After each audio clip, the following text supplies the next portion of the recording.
Good afternoon, everybody. Thank you again for the patience. I think we can now start. My name is Matteo Cappella. I'm SGAC Operations Manager, and today I will try to moderate this session for you all. Just some housekeeping rules before we start for the people that just connected. Please make sure to keep your mic unmuted and your camera off. If you have questions, you can write them in the chat of the software, and members or organizers will collect them so that we will be able to ask the questions at the end of the overall webinar. The webinar is recorded, so make sure to keep this in mind as well. We will have two main sessions. The first one will focus more on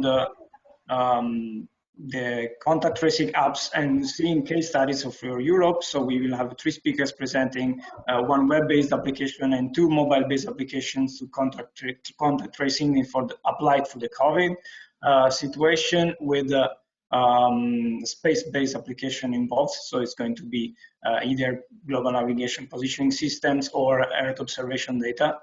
After that, we will have a second session that will still focus more on the cyber and the legal perspective of contact tracing apps. And this will be more of a roundtable. The sessions will be introduced by Jean-Jacques Tortora. He's the Secretary General of Eurisy since December 2019, and is also the Director of the European Space Policy Institute. Jean-Jacques has a big experience in the space sector. Before this, before coming as a director of the European Space Policy Institute, was the head of the European Aerospace Industry Association, Aerospace, and he has also been the head of the CNES, the French Space Agency office in North America. So I leave now the floor to Jean-Jacques for introducing the session. Thank you. Thank you very much, Matteo, for your kind words. And actually, I would like to thank you first for giving me the opportunity to open this exciting event about legal threats and cyber challenges associated with the tracing apps and more broadly with the COVID containment. I'm familiar to collaborating with SGAC, so primarily in my position of director of SP. One of the reasons for that is that we share the same roof, and I'm very happy and proud today to open a new area of collaboration with SGAC in my capacity this time of Secretary General of Eurisy, to which I was appointed just a few months ago. For those who are not familiar with Eurisy, I would like to remind you that it's a not-for-profit association based in Paris, which was created 30 years ago with a mission to bridge the gap between space and society. And frankly speaking, 30 years ago, this was quite visionary because at that time, certainly we could hardly anticipate all the challenges that would arise from the broader use of space-based solutions in our everyday life. And I would like to take this opportunity to salute the vision that our funders had at that time. And actually, Eurisy has been working along these lines for 30 years now, and I'm quite convinced that it has kept all of its relevance today, because bridging the gap, such gap between space and society is all what this event is about putting space-based capacities to work for the benefits of citizens in the best possible manner. So it is true that the COVID-19 has hopefully temporarily only changed our everyday life. Even more than that, it has even become the central point of our existence for some of us. And after a period of stringent restrictions, today the majority of European and worldwide, also it's true also worldwide countries, are easing their restrictive measures that have been put in place since March. But this sanitary crisis is a global crisis, is a global issue. And global issues require global solutions, and this is actually what space is good at. And during the first phase of the pandemic, space-enabled capacities actively contributed to elaborate, I would say, solutions to fight against the pandemics. And I could mention a few examples here, but of course you will have further presentations later today. But we have issued an article at Eurisy on what we can learn from the corona crisis with the satellite data that I would like to invite you to consult on our website.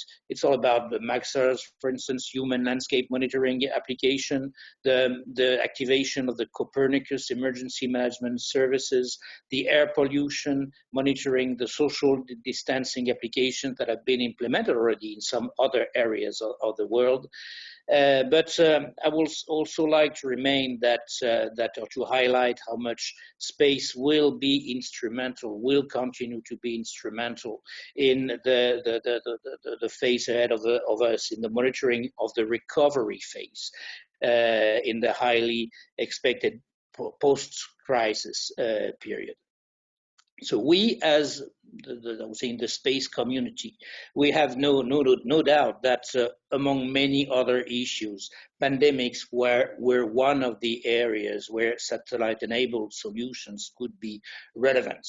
But the current crisis actually has been put all of this on the front burner. And European space agencies, European Commission, in conjunction with the national space agencies, have issued funding calls to promote satellite-based solutions to respond to the sanitary crisis, putting a main focus on telehealth, telemedicines, and teleeducation.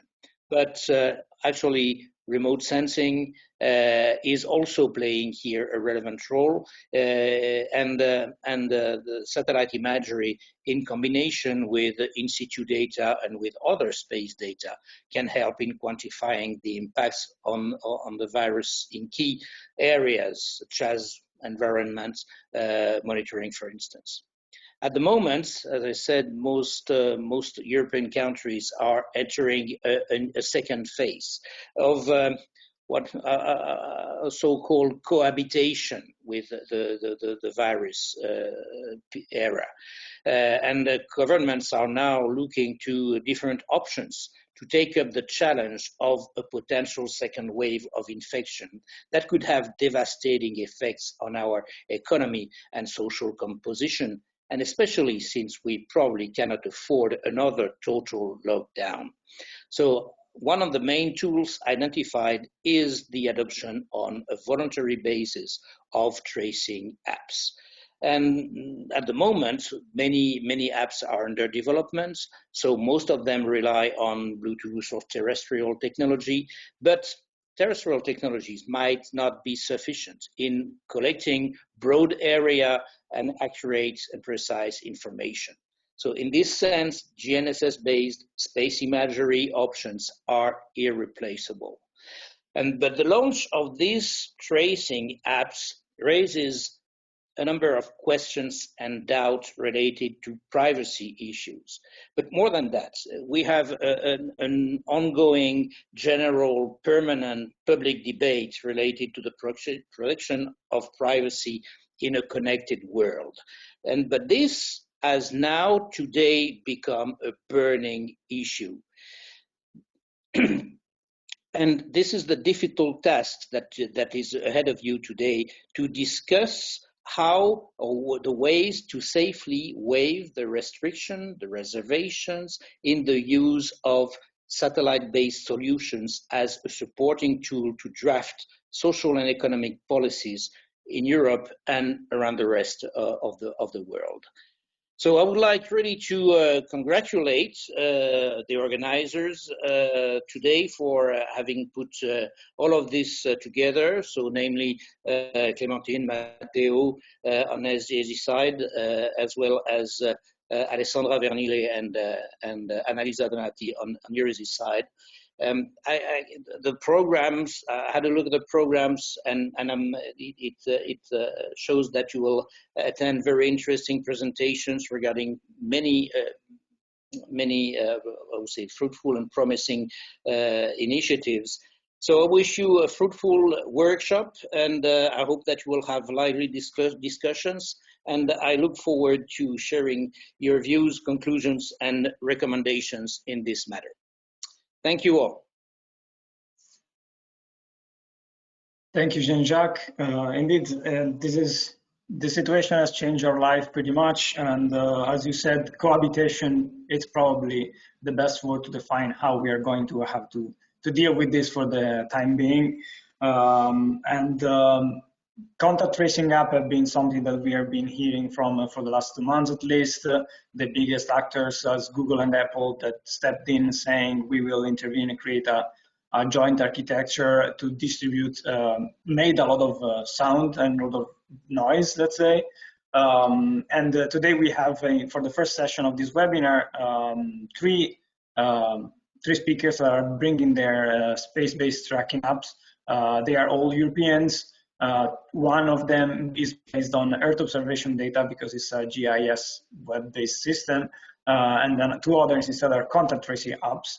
And they are relying on a global navigation positioning system to, as Jean-Jacques said, collect more precise and accurate data and make sure that we are able to track cases of COVID accurately. So before leaving the floor to the first speaker, which I'm going to introduce, it's an interesting thing to mention that in the last days, both SGAC and Eurisy launched some survey to check what's the feeling among our own respective networks about these contact tracing apps. And so far, a big majority of people that reply to the surveys are not very comfortable with using one of those. So we asked the question, would you actually want to use a contact tracing app when it's available? And the majority said that they wouldn't want to use it. So this is definitely something, this is food for thought for sure. We can definitely see with the speakers why this is the case. Maybe these apps haven't been explained fully, haven't been understood fully by the population, or simply there is more of a general lack of trust toward authorities that are supposed to be monitor also the data gathered. So let's start with the first session. The first session, as said, is going to be about space-based tracking apps, use cases from Europe. The first speakers that I'm introducing is Yannis Papoutsis. He's an associate researcher at Beyond Center for Earth Observation Research and Satellite Remote Sensing in Athens. Yannis is an electrical and computer engineer with a PhD in monitoring crustal deformation with interferometric synthetic aperture radar from the National Technical University of Athens. So Yannis, you have now the floor. Thank you very much, Matteo, for the introduction. Indeed, I'm an Earth observation scientist and a researcher at the National Observatory of Athens. I'm a part of the Beyond Center of Excellence. Let me share my presentation, my screen. Matteo, I think you have to give me the...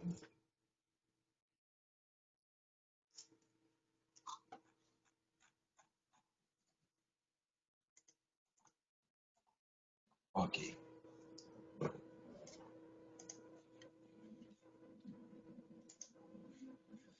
So,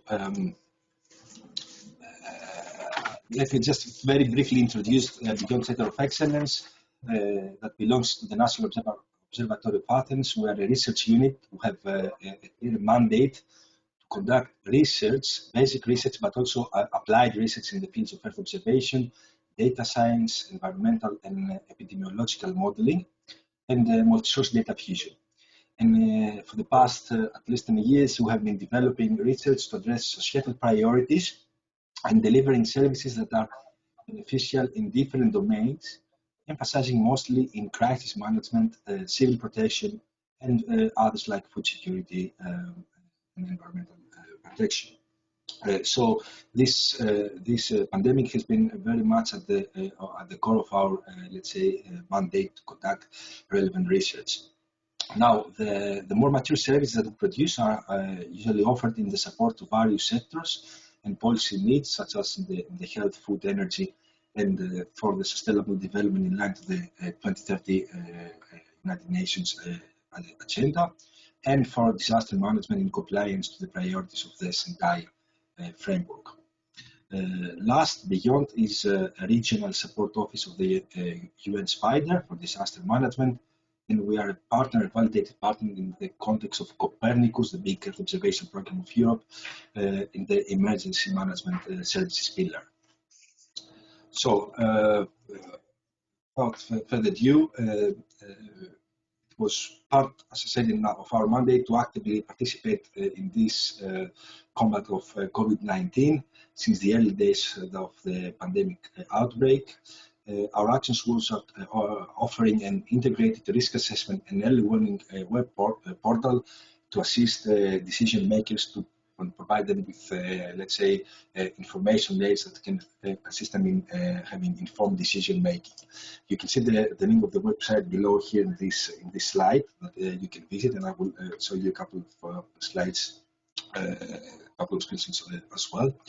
The platform basically systematically monitors the global spread of the pandemic, and we do this by connecting directly with the APIs of the official portals, such as the European Centre for Disease Prevention and Control, the World Health Organization, and other civil protection agencies.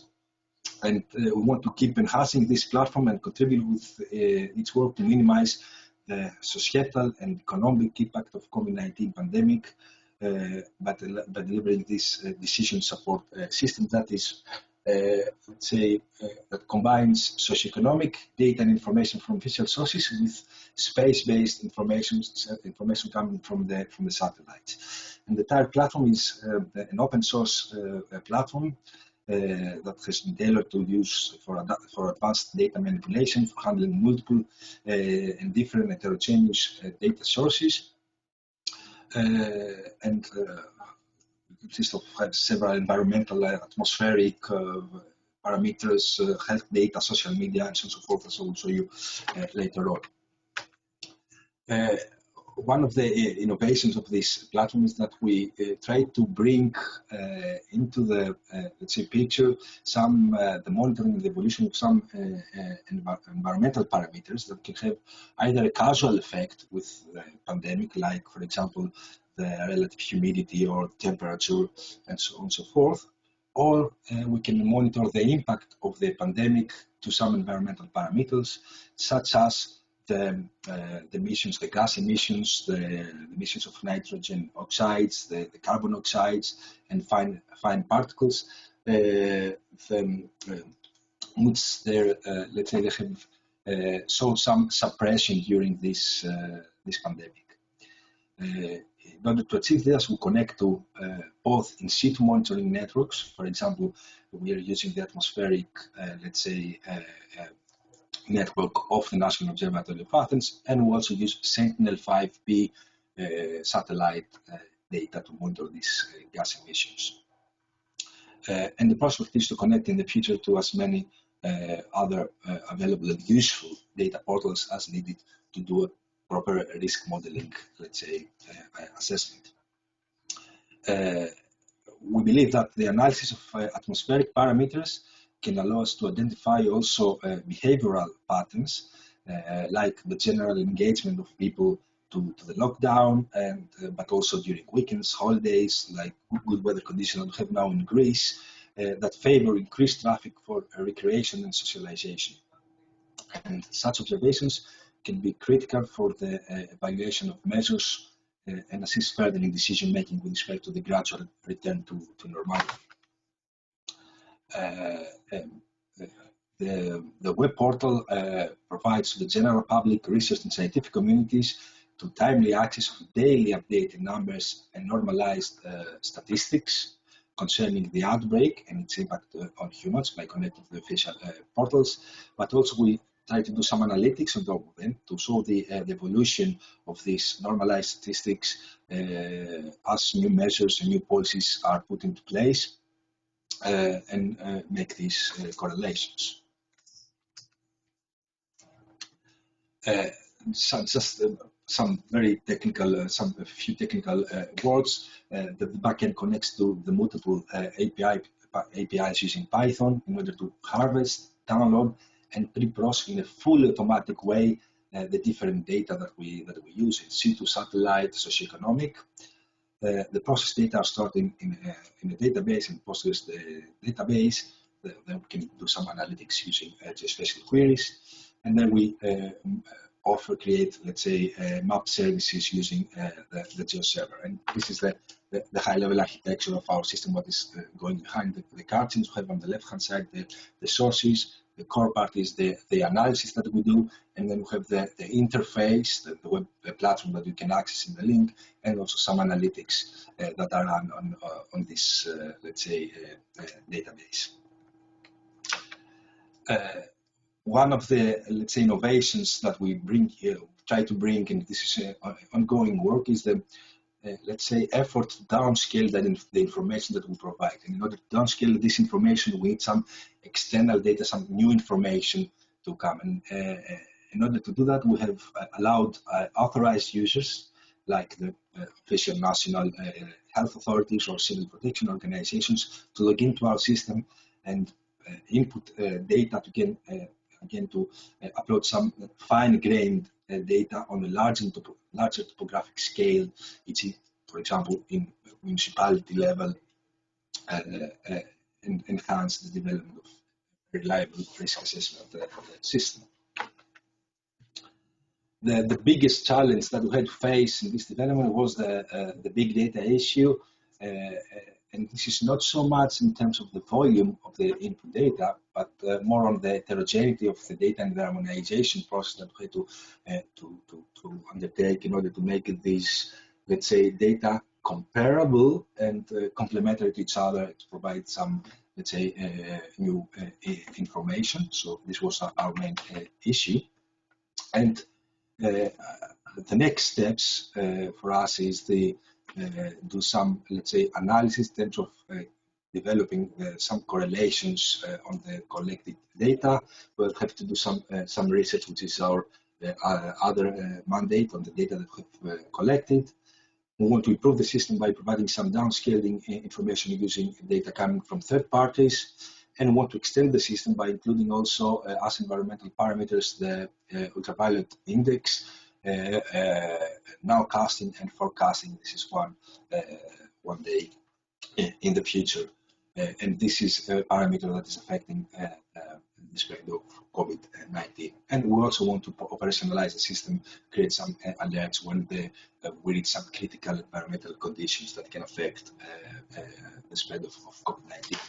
And before concluding, I would just like to show you how the look and feel of the platform. This is the landing page that you see here, where we have remove this.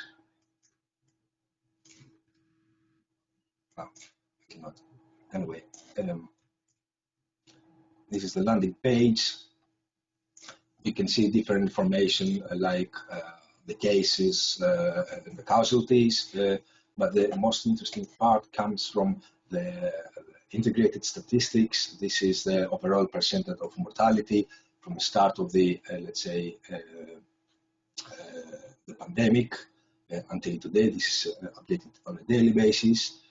We have some country-level statistics, so we make comparisons between countries and compare policies, or even the difference in prevailing environmental conditions. This is a different participation rate, the number of cases worldwide, for example, for different countries. And here is the emissions, the gas emissions. This is nitrogen oxide, and you can see that before the lockdown, after the lockdown, we have more or less 50% decrease in the concentration of these harmful oxides. And the same thing applies for carbon monoxide, with a reduction of the order of 30 to 40% after a lockdown, and the same for black carbon and for PM particles. And this is for Greece using the in-situ monitoring networks in the National Observatory of Athens in the sea region. And this is the different, let's say, see if I can show that. In full screen, this is the absolute humidity as a number of the cases that we have, and we see that as we see an increase in the relative humidity, a drop in the cases. Of course, this is not a one-to-one relationship. There are many other things that are being that we have to consider, like policies and other environmental parameters. But this is just an indication of the kind of analytics that we are doing in this platform. We are offering for visualization, and of course, the potential for further analysis that we can have with this system. And I know I have only 10 minutes, so I think I'm over. I'm done. Thank you very much. I'm happy to answer your questions afterwards. Okay, thank you, Yannis, very much, also for managing to pack all this information in 10 minutes. Yes, as you mentioned, we will be able to ask questions at the end of the second session. We have a question and answer session for all the speakers. So I remember all of the attendees that if you have questions for any of the speakers, just write it in the chat, and some of us will collect it and we will make sure to answer the question if it's a good one. Okay, now moving with the second speaker that I'm introducing for this session is Alexandru Pandele. He's a GNSS manager at RISE, Romanian in Space Engineering. Alexandru is a system engineer, was working at the European Space Agency as part of the EGNOS project office. He returned in Romania working now as researcher at the Institute of Space Science. And alongside of this, he founded Romanian in Space Engineering, where they are trying to bridge the gap between research and commercial market. He's presenting COVTrack, which is a contact tracing app for COVID. And yes, I leave now the floor to Alexandru. Thank you for the presentation. I hope you can hear me okay. I should be able to share my screen with you right now.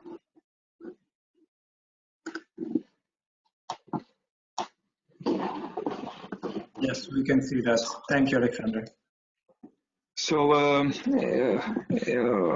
an engineer working for a co-founder of Romanian in Space Engineering, and responsible for the development of COVTrack, which is a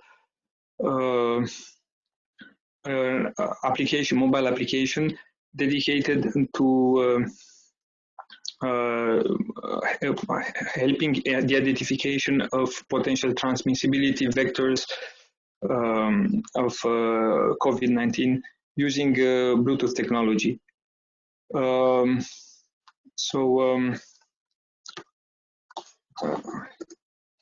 Okay. So I'll just say a few words about who are we, and then present the COVTrack concept and the maturity level and the next steps that we foresee in its development. So we started some time ago as a space engineering team developing the first Romanian nano satellite. As such, we have gained experience in mission nano satellites and microsatellite mission design, mechanical and electrical engineering, assembly integration and testing, and satellite operations. In parallel, we have also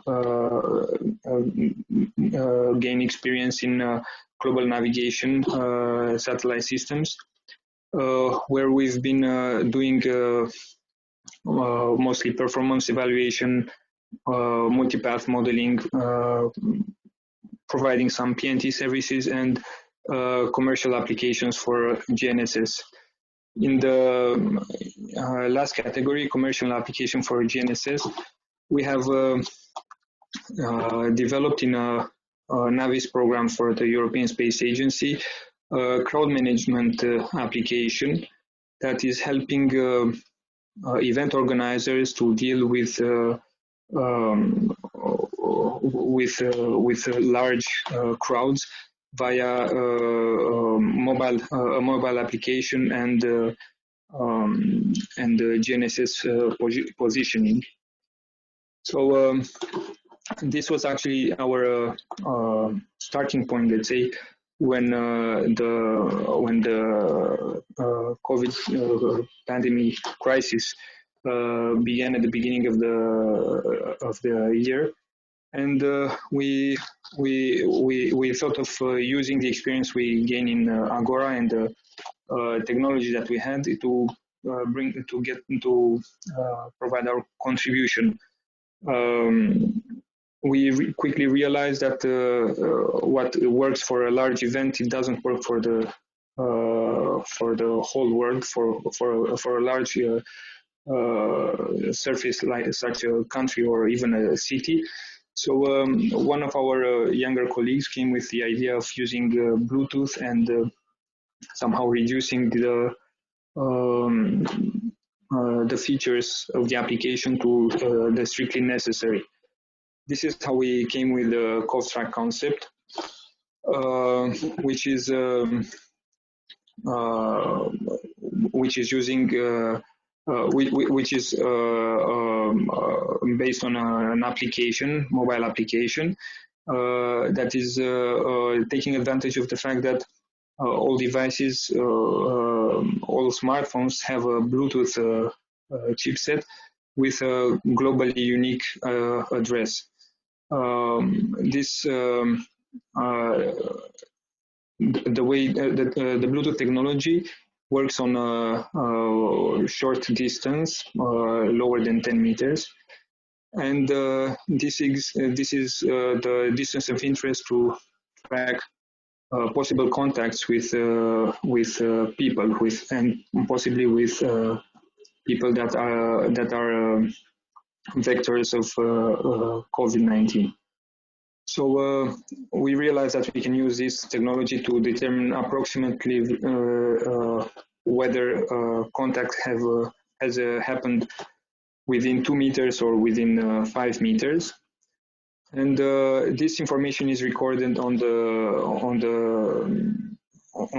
each device. That is, whenever a device is detected within 2 meters or 5 meters, its Bluetooth address is recorded in a list, in a database on the user's device. Regularly, the application is connecting to a server where it's downloading a list of Bluetooth devices, Bluetooth addresses that have been identified as and confirmed as vectors of transmission of COVID-19. So if a match exists between the local database and the remote database, the user is receives a warning and is advised to follow the regulations that are put in place by the authorities. A very important aspect of our application is that it requires the cooperation of authorities, because it's only the authorities that are able to upload the MAC address of the device of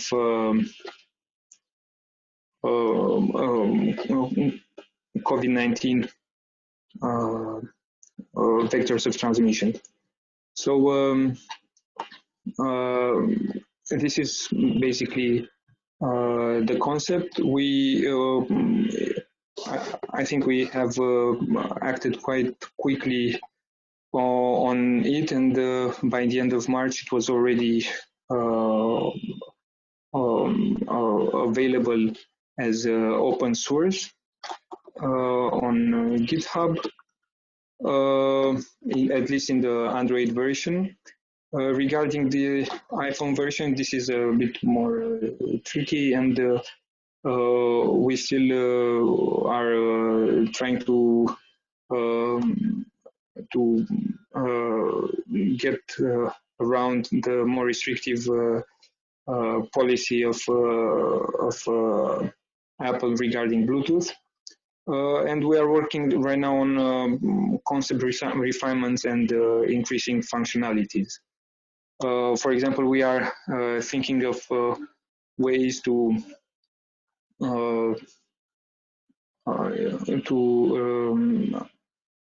determine some statistical parameters that could be used for modeling of the spread of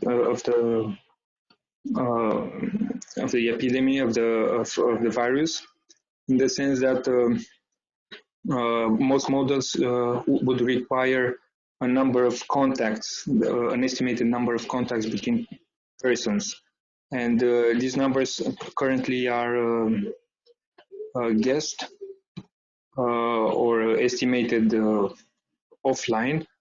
And with an application like this one, we can estimate, we can have a better estimate on even a real value for the number of contacts a person could have, and this kind of numbers could feed models for the spread of the virus.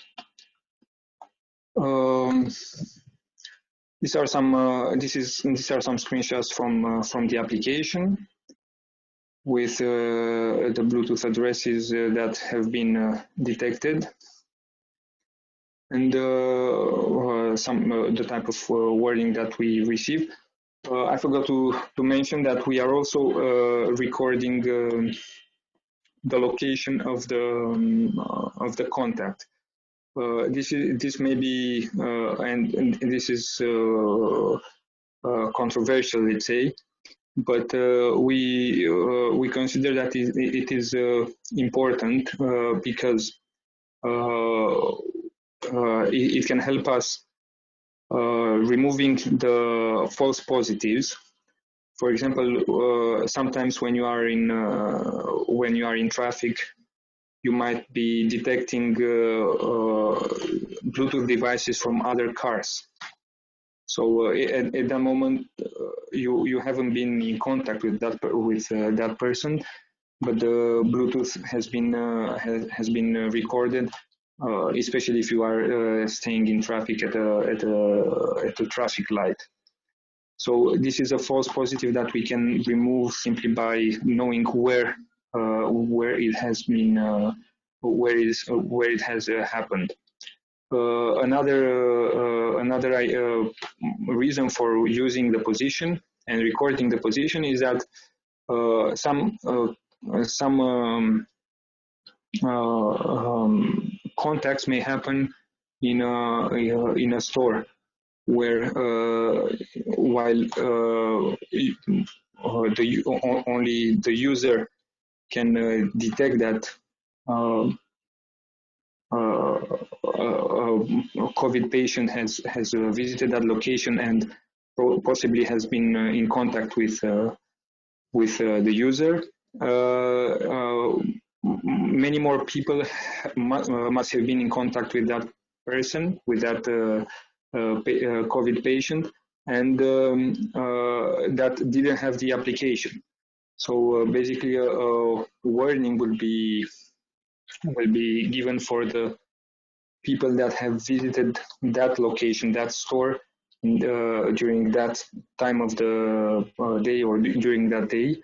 And also, this kind of information will further allow health workers to track other potentially infected persons that have attended that location. So this is where we are with the development. This is what we would like to do next: finalizing the iPhone version, testing on larger numbers of users, updating concept based on feedback from authorities, and optimize the application to use less resources. we have tried to make a short review of other applications similar to CoffTrack. And you can find this information here.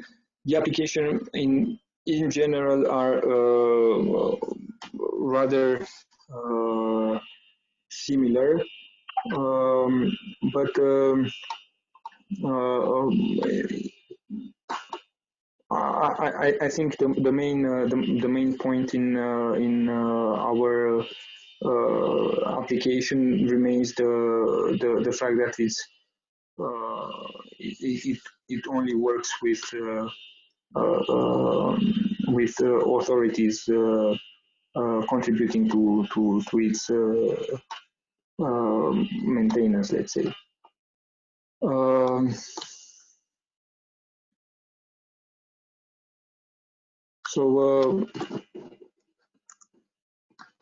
Yeah, we have developed this application and made it available open source, and you can find it on GitHub, and anybody is able to either use the code or contribute or get support from us in implementing it anywhere. This is all from my side. If you have any question, I'm happy to answer them.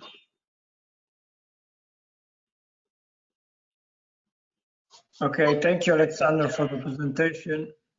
Indeed, I think we will discuss probably a lot in the next session about the fact that you have included the GPS data, and that also NextApp has included the positioning data inside the contact tracing apps. So this is definitely a great thing to keep in mind.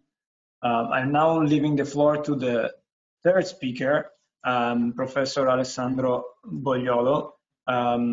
Professor is a professor of computer systems at the University of Urbino and the administrator of Digit SRL.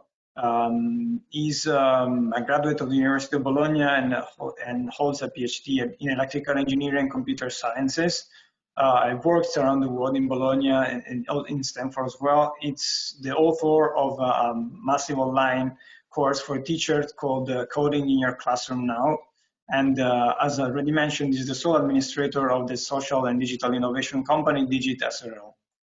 Thank you, Professor, for being here. You now have the floor. Thank you very much. Thank you for inviting me and also for organizing this very interesting and timely meeting and webinar.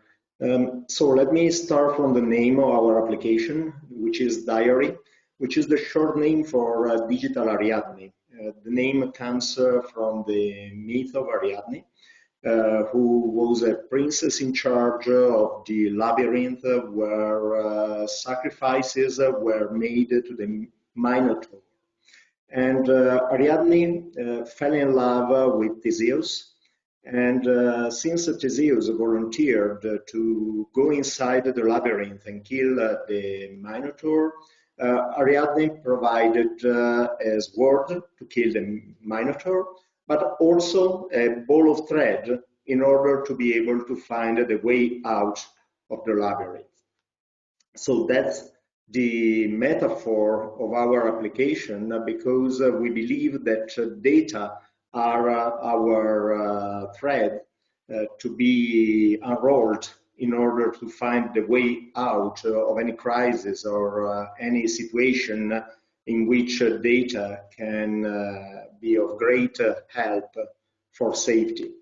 So basically, if Ariadne had not given Theseus a ball of thread, Theseus would never have come out of the labyrinth. But on the other hand, if Theseus had kept the ball in his pocket, forgetting to unroll it along its way in, he would never have come out of the maze, because the ball of thread by itself wouldn't be of any help. So the idea is that starting what in Italy is called phase 2, which is the post-lockdown phases without storing essential data about our movements and activities exposes us to avoidable risks. And that's the key point. So this is all about data and about awareness. So pandemic containment, as we all know, has been addressed mainly by means of lockdown, which is an agnostic brute force approach in the sense that it is not based on any form of knowledge. And lockdown treats in the same way both infectious, susceptible, and recovered patients, more or less. It is effective, but it is highly inefficient, and it brings huge impacts in terms of social and economic impacts.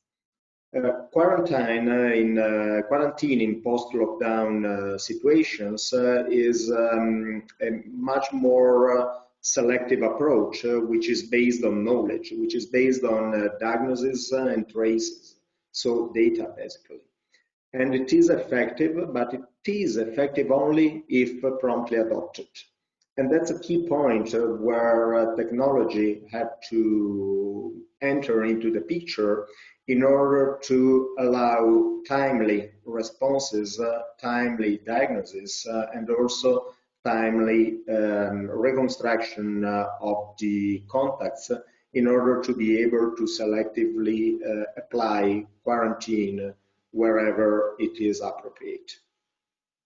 So this is not enough, because also awareness and social responsibilities are essential to cope with pandemic containment. And in particular, we need to adopt a prosocial behavior, and we need also to keep track of our own behaviors, activities, and movements.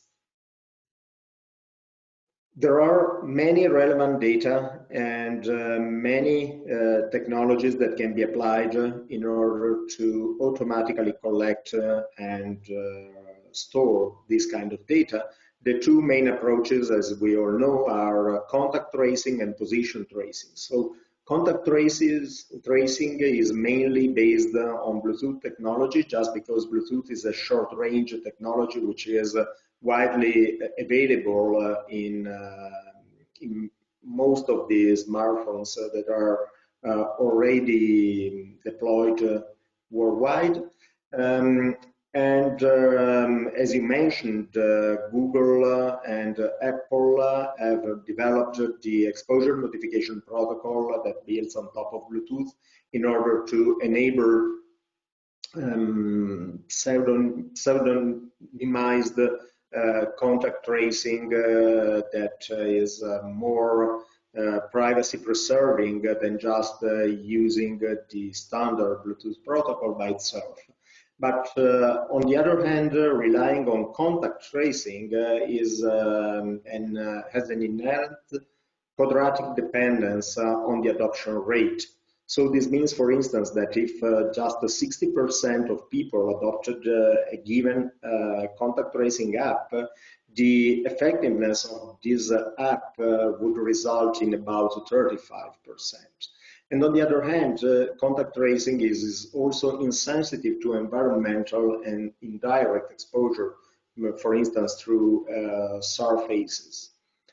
So any kind of shared surfaces between infectious and susceptible people. Position tracing, on the other hand, is mainly based on GPS technology, and it has a linear dependence on the adoption rate, provided that there are many different ways of discovering and identifying outbreaks, while it is possible, once they have been identified, to reach out people based on the positions that they kept from themselves and by themselves. However, position tracing is usually insensitive to proximity. What I mean is that GPS and other location and positioning systems are not accurate enough to really state that two different users were in contact, so that they were exposed to contagion. There is also another type of data which is worth being stored and maintained, which are personal perception of relevant situations. And this kind of data are also worth being collected. So what is a digital Ariadne or digital Ariadne or diary? So basically it collects the traces that never leave the personal device of the user. It works in background, and it works by collecting new points by just sampling the GPS position wherever movement is detected. So this means that it is adaptive in nature in order not to affect too much battery and storage. It allows also the user to browse the data at any time, to add points to the traces spontaneously, and also to annotate any relevant situation. And the user can also add geofences to recognize frequently visited places. What is very important is that the application never accesses personal data stored on the device. It does not require any form of registration, and it implements an original call to action mechanism that I will explain briefly. So basically what happens is that if we want to rely on GPS traces collected by end users to find possible interactions and contacts, we need to this kind of traces to be compared, to be overlapped. And this can be done by basically having a central authority which collects all the traces and compare them, or in another way. In this case, if the traces of an infectious user and a susceptible user matched, then the authority was in charge of contacting the susceptible user to alert him or her. But on the other hand, we can do it in another way, which is this one. So let me just, okay, let me just reposition this in order not to cover the screen.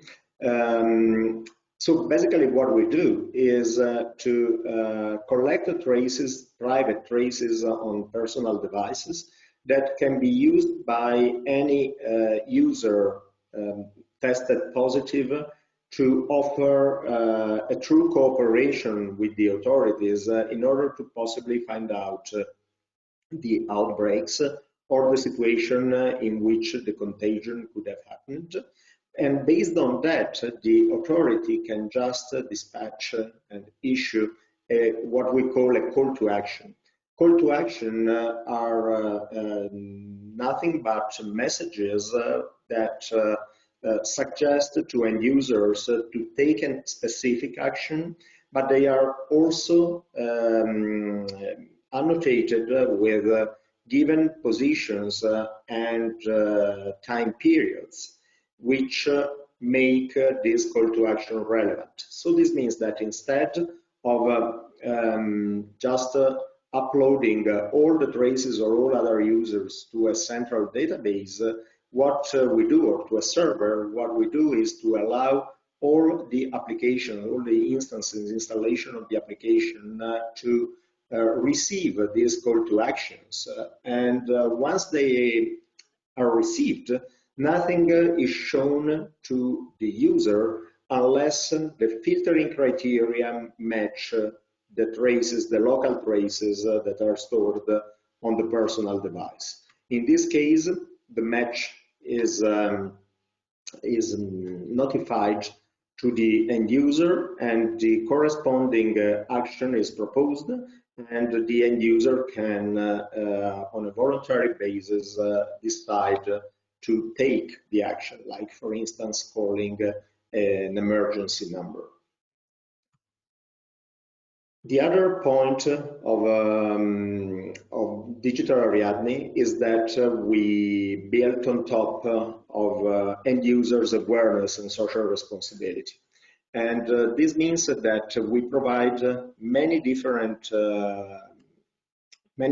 views that allow end users to browse their data. So this is the app running on my smartphone. The app has been installed on my smartphone for more than 1 month this time. And today I'm always been here. So as you can see, there is in this, this is like a 24-hour clock.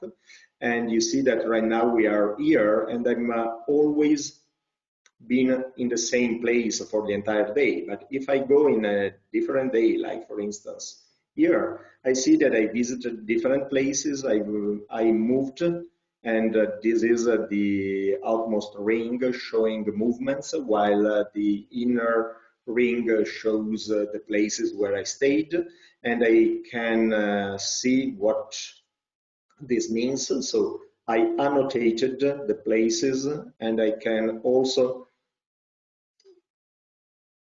show on the map what I did. And as you can see, I'm in Urbino right now. Urbino is here in Italy.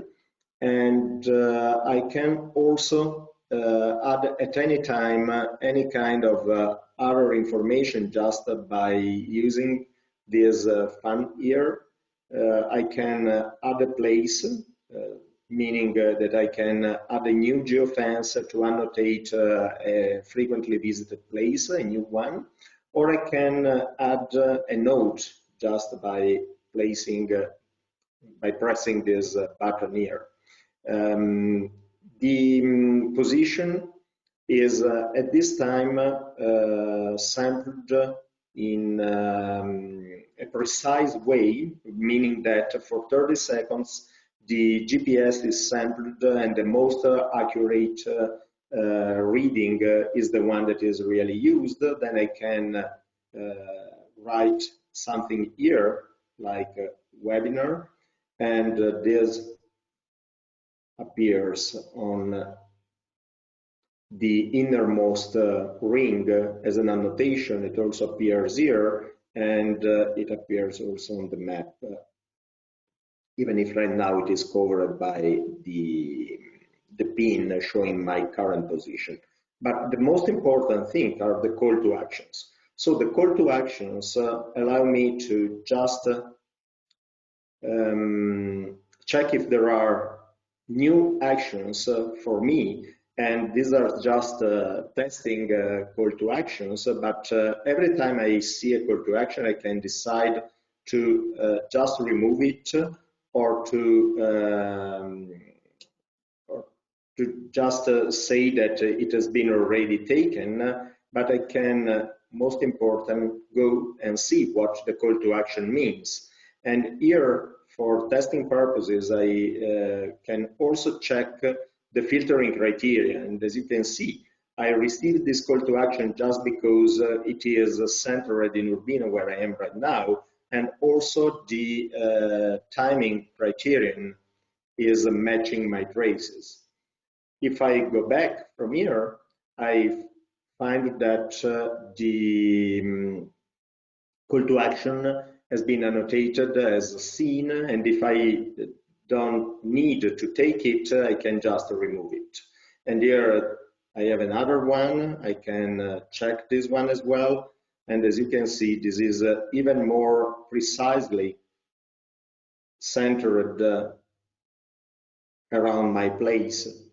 So this mechanism basically allows us to provide a system to allow end users to be reached by call to actions which are relevant for the user.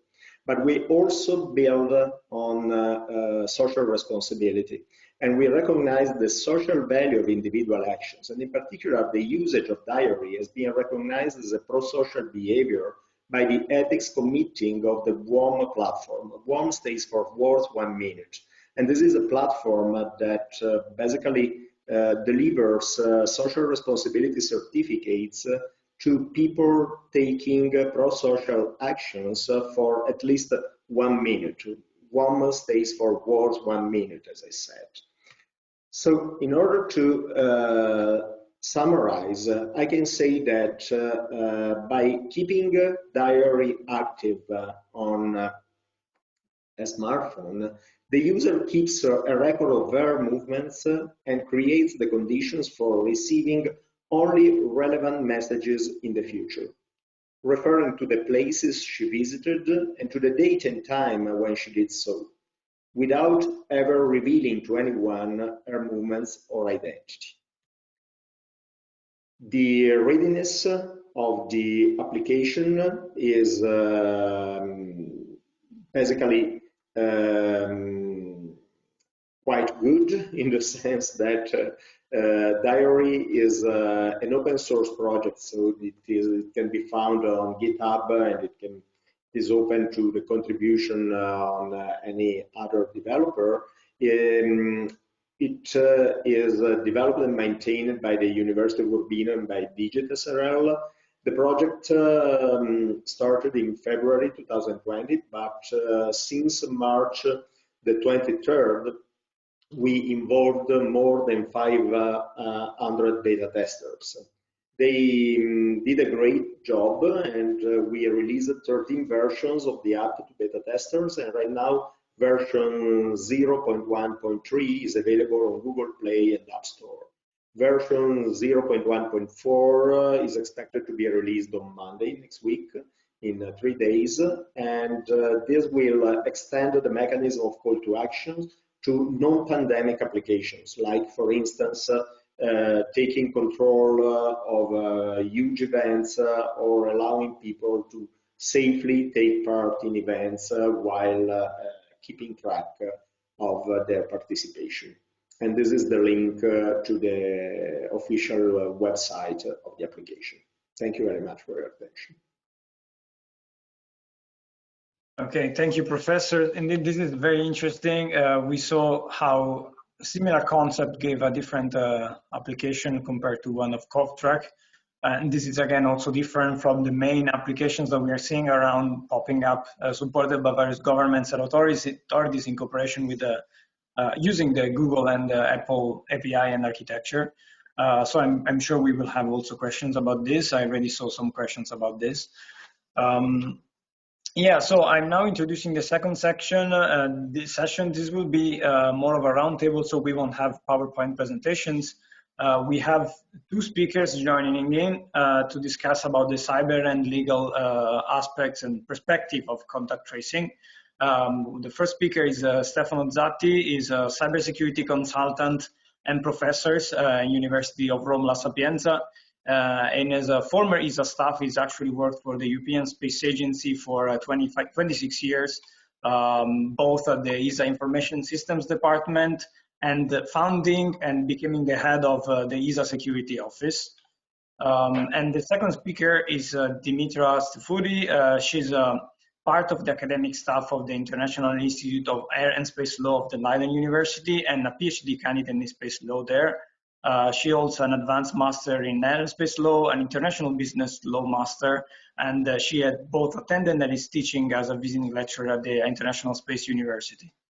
So if both of you are now connected, I would like to start with a very quick question of to have 1 minute answer from both of you, which is, why is it important? It is important that we are here today speaking about this. Who wants to go first?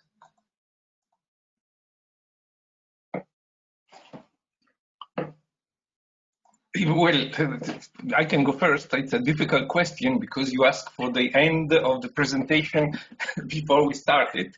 But it's important because we need to understand what can be done in order to improve the reactiveness and the capacity to amend the situation that was caused by this virus. We are not talking about the building of a cure, of a vaccine, but we are actually trying to discuss on the ways to trace the spreading of the virus and take possible counteractions. But so we are actually going on a parallel path with respect to those biologists and doctors that are working on what we see as a potential cure, or which was not available at the time. Yeah. If we had a cure, if we had a previous preventive medicine, then we could have avoided all of this, but not this time. Of course. And Dimitra, what do you think? Why is it important that we are here today discussing about these things? I would like to pick up from the previous remark and turn into a legal discussion and say that we're in this panel discussing legal aspects of these applications because data privacy and the protection of our personal information are fundamental rights. And it's even more necessary because we realize that we use space technology in a very beneficial way. We saw that in the introductory speech of Mr. Tortora. We saw it in all these applications. And what we're realizing is that albeit beneficiary, we do notice a few legal issues connected to privacy that are not that common to us. We are not used to them, at least in such a large scale. So it's really important and necessary to bring those points up and see how we can resolve them and how we can all be on the same page regarding all these tracing apps and the general feeling of surveillance. Great. So thank you for not going forward because you would have stolen my question, next question. I have still a question for both of you, which is based on your professional or academic background, so which is on cybersecurity and security and privacy issues. What are the main concerns related to these contract tracing apps that are coming up now, and also to the ones that you might have listened and might have come into your mind from listening to previous presentations? Concerns both for the general public but also for the developers. So things that they should be aware of in terms of cybersecurity and privacy. Who goes first? Dimitra, you want to go? Sure, thank you.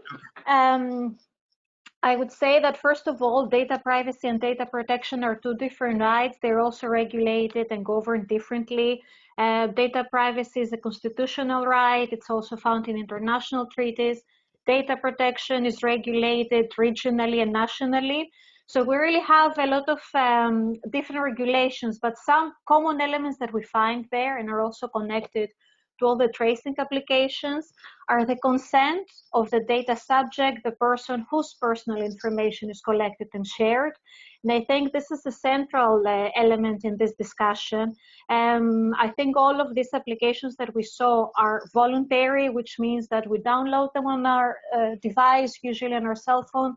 We agree to the terms and conditions, so we're fine. We have the consent of the data subject. But sometimes some of these methods, some other applications, some other tools that we use for tracing movement and contact with COVID patients are based on location data that is stored in our device. And even though we have agreed to store this data on our device, we have not agreed to every possible use of this data. And coming back to the issue of consent, when it comes to voluntary applications, we understand where consent becomes relevant. But when it comes to mandatory application, when you really need to use one of these applications to go back to your work, to travel to a country and so on, consent becomes a bit void. It's not that you have a specific alternative. And it becomes even more concerning when we consider some measures that were taken by governments that were not as transparent, so to speak, as a tracing application, but they were based on methods and tools that were developed for completely different purposes, using phones, metadata, using anti-terrorist monitoring, and so on. But of course, we're very useful in first response to such a global emergency. But looking into the future, it becomes a difficult one when we're discussing privacy. Yeah, right. So let's say consent and where consent actually might become void, and also making sure that this data is used now that is an emergency situation and there is not a use after this. Okay. And Stefan, instead, what is the main concerns that both public and developers should be aware of while talking and developing contract tracing app from a cybersecurity perspective? Okay, I was actually going to focus on the risks related to the possible misuse or abuse of such applications. But about the consent, I also had something to say. The fact that the users, basically the success rate, the effectiveness of these measures is based on the amount of adoption, on the percentage of adoption by the population, which was very well explained by Professor Bogliolo before.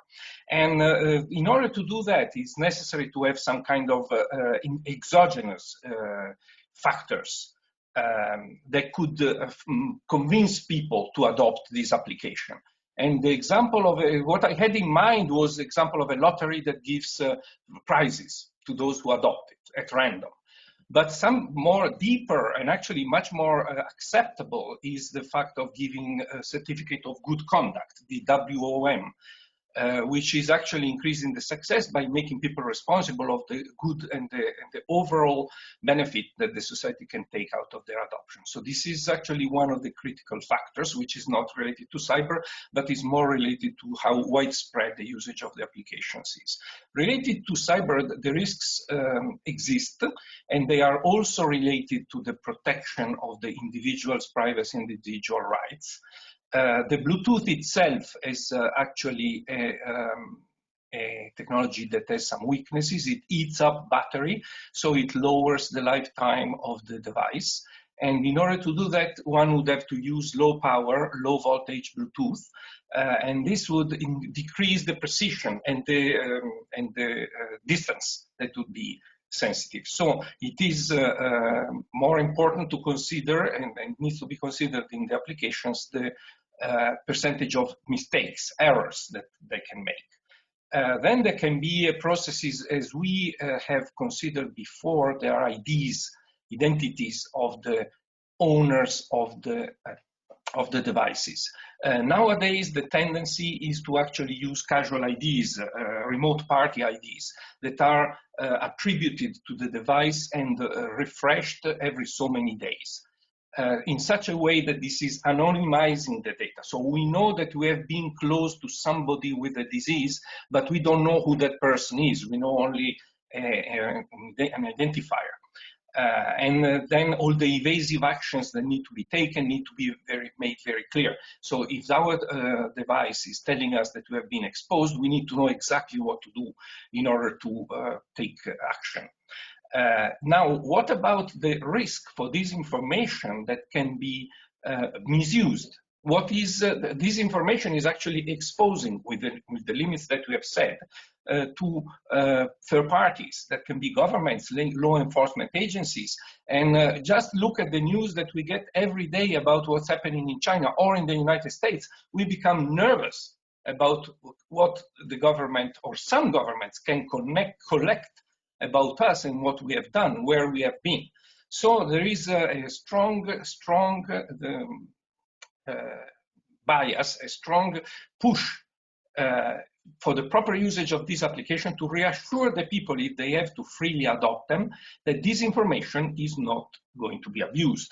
So my fundamental question that I would ask to the developers is, can these privacy and security risks that we have listed be overcome to assure the individuals, to assure the citizens that their data will only be used for fighting against the infection rather than for future use, who knows what? Yeah, that's a very interesting question to ask to developers. We saw that the Google and Apple APIs-based applications delete the data automatically after 14 days. So on this sense, I think this might be covered on upside. Then, of course, we need to see what kind of metadata will actually be. Matteo, they don't erase the data after so many days. They change the identifier, so they refresh the data. But we don't quite know where this data is, because there was recently there was a release of the source code of the app that is being adopted by the Italian government, which is called Eurisy, which is, by the way, 3% owned by Chinese entrepreneurs. But the app was showing, the lines that were published were showing that all the data is actually put in Akamai. So it's stored in an Akamai service. Now we know where the data is, but we don't know what is the policy for usage, refresh, and possible oblivion of the data after use. That's the question that is of concern. Okay, so this is definitely a big concern, and I guess it's also it also helps me to ask the next question to Dimitra, which is, as Europeans, we are pretty much now getting used to a higher level of privacy and data protection, thanks to the European Union, or because of the European Union, and it depends how we want to put it. So all this data that the apps are currently storing technically on personal devices, but when we have to cross-match them with databases from health institutions, also on government services, where does the GDPR stand in this sense compared to you protecting and using this data? Some of the GDPR requirements, except from the consent, that is the first step when you cannot obtain consent for a certain reason. What you're looking for is the lawful use of this data. And of course, when public health comes into the discussion, we understand the lawfulness behind this use. But the GDPR talks also about data minimization, collecting only the data that is necessary for a specific purpose. Now we're talking about a specific predefined purpose, that is to monitor movement, to monitor contact with COVID patients. But as was previously mentioned by Stefano, this is only in the framework of specific applications. We don't have a clear safeguard whether this data may be used differently and so on. But specifically for the use of space technology, because a lot of these applications rely heavily on space technology, specifically on geolocation data, this is a category that is explicitly mentioned in the GDPR as a personal data category. What I wanted to also mention is that a lot of these policies are promoted by states, and when it comes to states processing personal data, and because it is done for the reason of public health, a lot of these requirements can be bended. There, the solution, of course, except from raising as much awareness as a government can do on how a certain application is going to be used, all those issues that we mentioned, what kind of data is going to be collected, where is it going to be stored, all these concerns can be counterbalanced by an increased level of transparency that only a government can really guarantee. Here actually in the European Union, because we haven't used these applications that much, we have not put this into a test. But if we look into some Asian countries, South Korea, for example, there we see that all these applications that have been used have also come with a lot of information from the governments regarding the information that is collected, where is it stored, how is it going to be used for. So I would say that we do have certain safeguards here in Europe, even if we do give up some of our privacy, a fundamental standard is there, but this is only for the time being that we consider these measures necessary, and there's no specific safeguard for the future as to how these applications and this data will evolve. Right.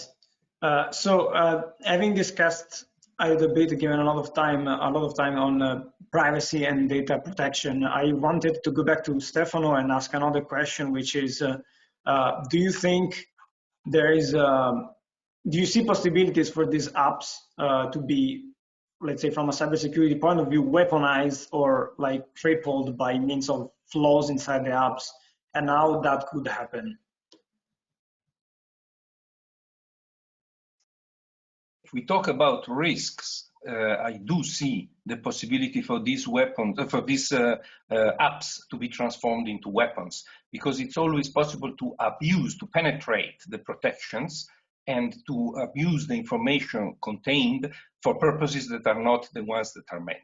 In order to do this, you need to have standard protection, or not standard, maybe particularly sophisticated protection measures on this, which is true for every kind of app that deals with personal information. So this is a matter of implementing the GDPR regulation by introducing the concept of security by design and security by default.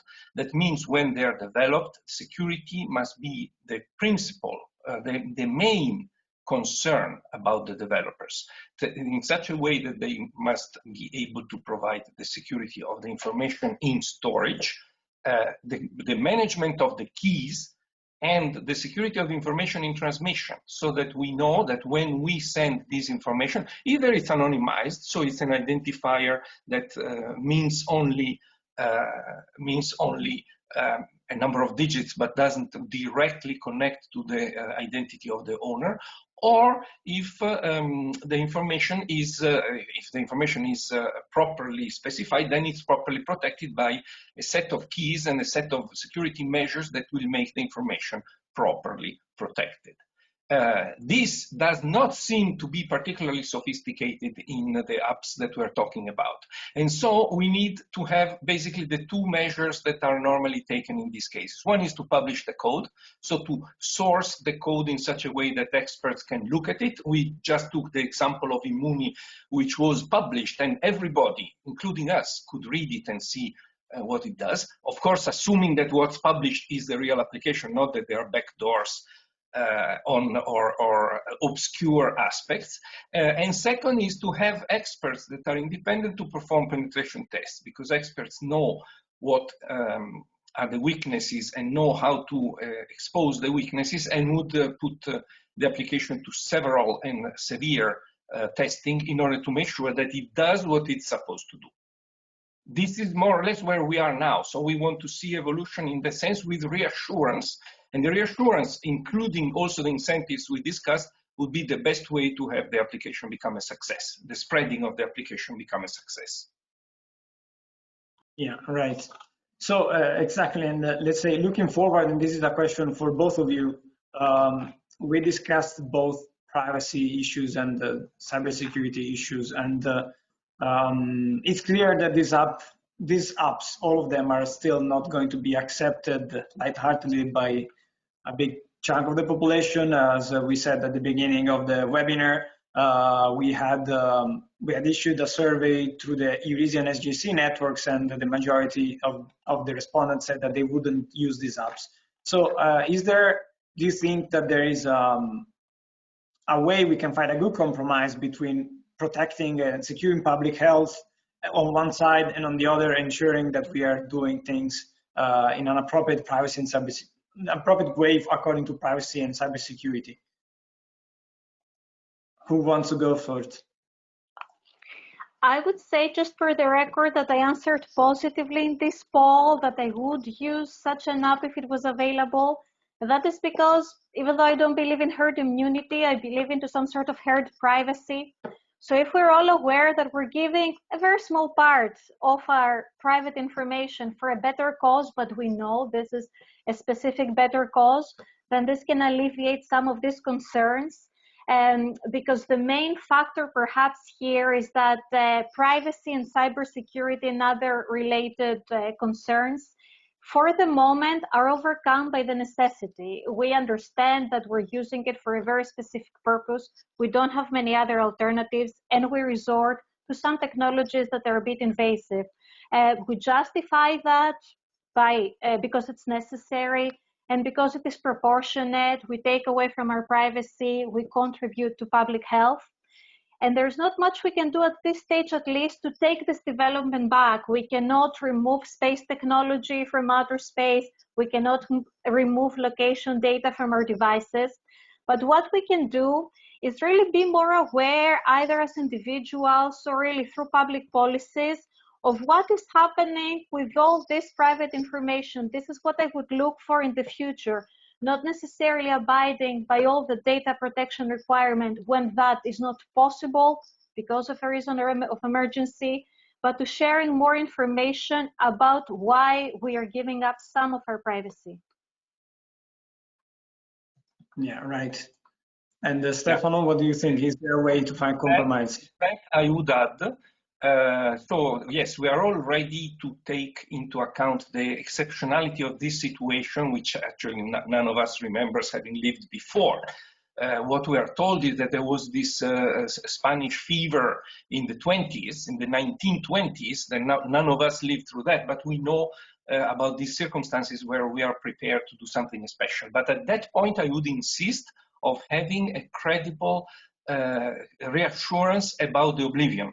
about the fact that whatever is collected and whatever is done exceptionally in this situation gets completely wiped out when it's finished. There will not be traces of where we have been on the 3rd of March in the history because of the fact that the data stays. So oblivion is the right, and this is something that we need to be assured about.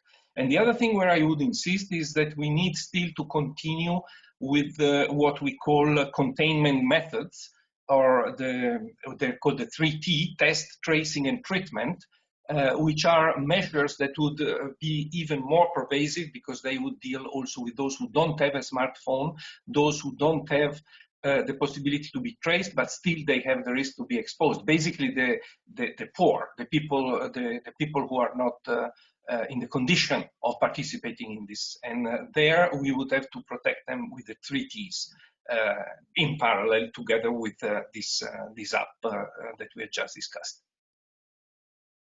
All right, great, thank you. I'm convinced. We need to see others. I see from the questions we received and from comments that not everybody is convinced yet. We will come back on this. Now I would like to open the final question and answer session to all the speakers. We will also come back to you, Stefan and Dimitri, with another question that I see we received, that it's an interesting one. But I wanted first to ask a couple of questions, very quick ones on the apps and the web-based services that were presented in the first session of the webinar. So the first question that I have is for Yannis. We received a question about asking how much difference there is between the information that the authorities submit and authorities have access to compared to what you are actually displaying on the platform for the wider audience. So I don't know if Yannis, you want to quickly answer to that. So the statistics that we show are extracted from the systems, the official systems that are informing the entire world. So from the World Health Organization.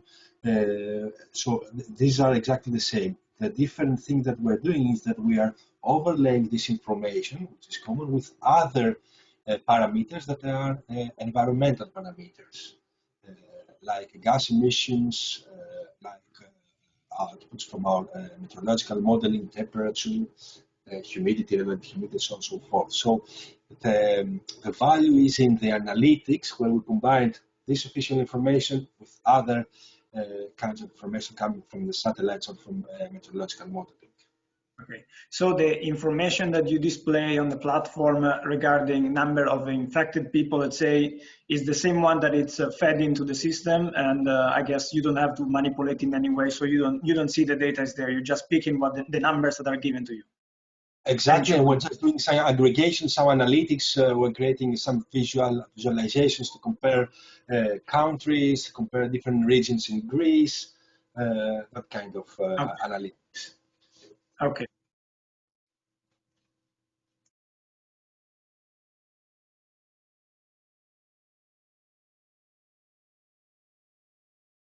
Okay, then I have a question for Alessandro, which is about privacy and location data.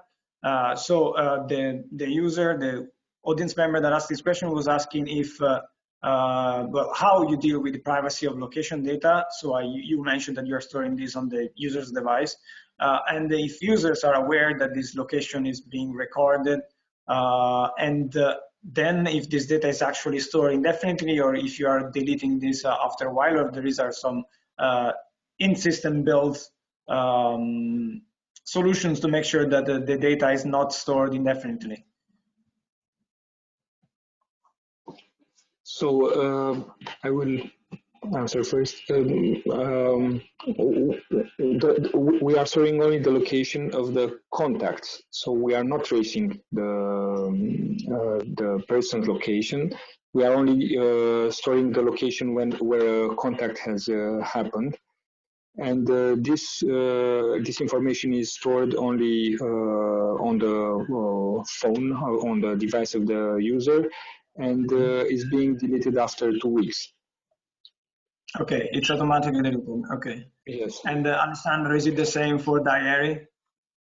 Yeah, we actually trace the position as I've shown, but on the other hand, we never send this data out from the smartphone.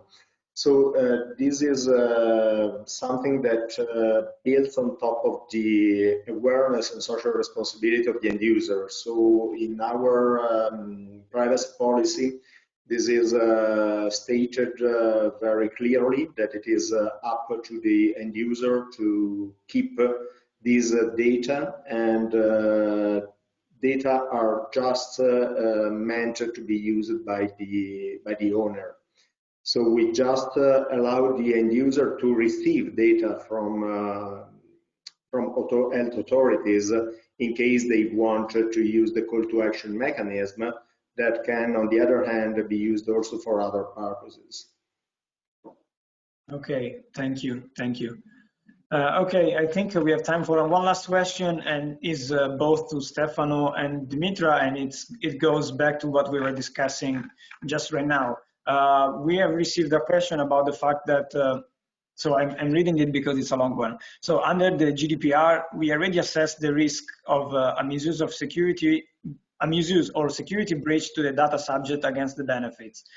In many countries, the risk of us catching coronavirus is already very low. So isn't an argument against app-based tracking, given that the risk of harm from a data breach now is apparently higher than the risk of the virus itself? Stefan, Dimitra, who wants to go first? It's a good observation, I would say. Indeed, one of the reasons why we choose or we accept to limit a basic human right, that is data privacy and protection of personal information, it's because we find it proportional. As I said, we're giving away something for the better cause. And when it comes to voluntary applications, of course, you can choose not to use them. And as was also mentioned, the more we use them, the more accurate these applications become. And it is ultimately a matter of the policy of the country you're living in, if this is a mandatory application that you really have to use.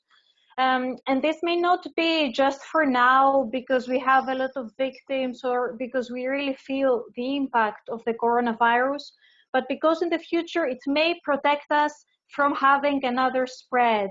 I'm not an expert to judge whether this is very likely or not, but I would say that when it comes to voluntary applications, and perhaps that is a good way to go in the future, it's better to have the option to choose and see for yourself whether you apply this proportionality test to your own personal information. Sure. And Stefano, what do you think about this? This is a very good answer. It is pretty much what I wanted to say. It's always a matter of doing the individual doing an evaluation and see what is more risky. Is it more risky to take the car or take the bus, or in this case to use the app, or the virus is going away? I would not be so sure that the virus is gone. So I think that in the next couple of months we should be careful not to be too self-assured about the fact that it's finished.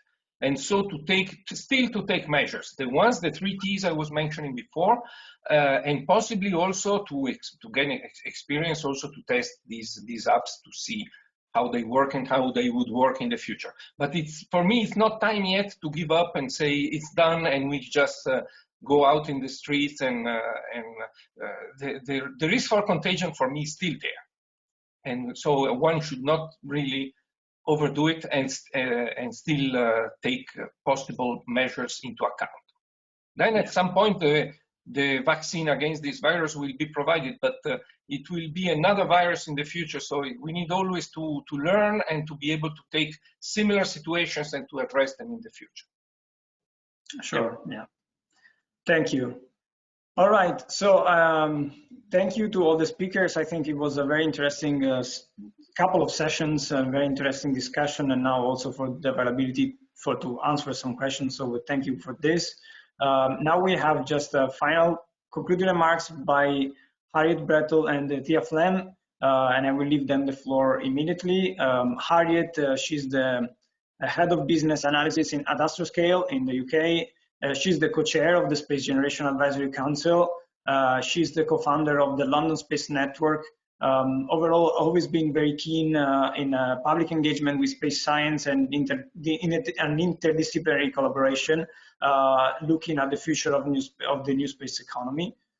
Tia is a young graduate trainee at the European Space Agency and the co-founder and the co-lead of the Space and Cybersecurity project groups inside the Space Generation Advisory Council. She's also she also holds a master's degree at the Air and Space Law Institute of Leiden University. So I don't know if Tia or Harriet, which one want to go first?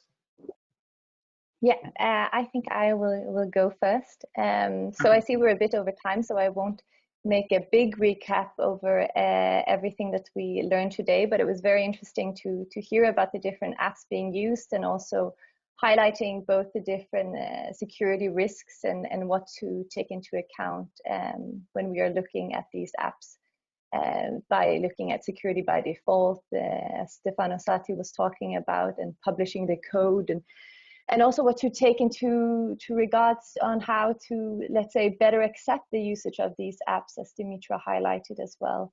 That we are in a public health crisis, and that this means that we can disregard some of the normal protection that we indeed have by the law. So as you said, I am the co-founder and one of the co-leads of the Space and Cybersecurity project group. So this theme today very much aligns with the focus of our group. We are a relatively new project group. We have 40 members from all over the world and with different educational backgrounds. And we do also webinars. We have 3 papers accepted for the ISC, and we are also in the early stages of organizing a hackathon. So if today's topic has triggered an interest in the cyber perspective of space activities, then please do not hesitate to reach out to Antonia Russo or I, who are the 2 co-leads of the project group. We are very happy to welcome anyone, be it legal experts or newcomers who just would like to learn more about the topic. And then I leave the floor to Harriet, who will speak a bit about the SGAC in general. Fantastic. Thank you so much there. I want to start off by saying thank you so much to the incredible range of speakers that we've had in this session today. We've gone into an amazing amount of detail across the board. It's raised some really interesting questions and discussions. So I want to particularly thank SGAC organisers, but also Eurisy for joining us and bringing such a fantastic but also incredibly relevant and poignant discussion whilst we're facing unprecedented times with the COVID-19 pandemic. In terms of SGAC's actions over the last few months, I just want to say how incredibly proud and amazed I am by the huge amount of work the SGAC team has done in terms of putting together incredibly high quality and high impact webinars and online events like this. We've been able to reach thousands of people around the world from over 80 nationalities, which is truly extraordinary. So if you've enjoyed this webinar, please do check out the SGAC website, where we've got a link to more online events that we've got in the future. We also have a YouTube channel, so a lot of our past events that have already taken place are available there, and you can see some of the existing talks that we've got going on. One final thing that I want to talk about quickly on this topic is we have the Space Generation Unite event, which is going to be taking place in July. The applications are still open for that, but we're really excited to be bringing together the SGAC community for our first global online congress. It's very new for us, we're very excited, but this is a fantastic opportunity for us to bring people together. So I just want to say thank you again to the organisers, and yes, it's been a great event. Thank you.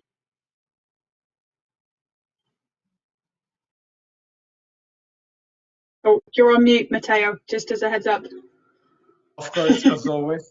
So thank you all for being here. It was great. have this discussion, and I really thank you all for the patience and also for being here with us despite the 15 minutes of overtime. I really hope that we will have further discussion on this topic, both inside the GC but outside. I mean, outside is already full of that.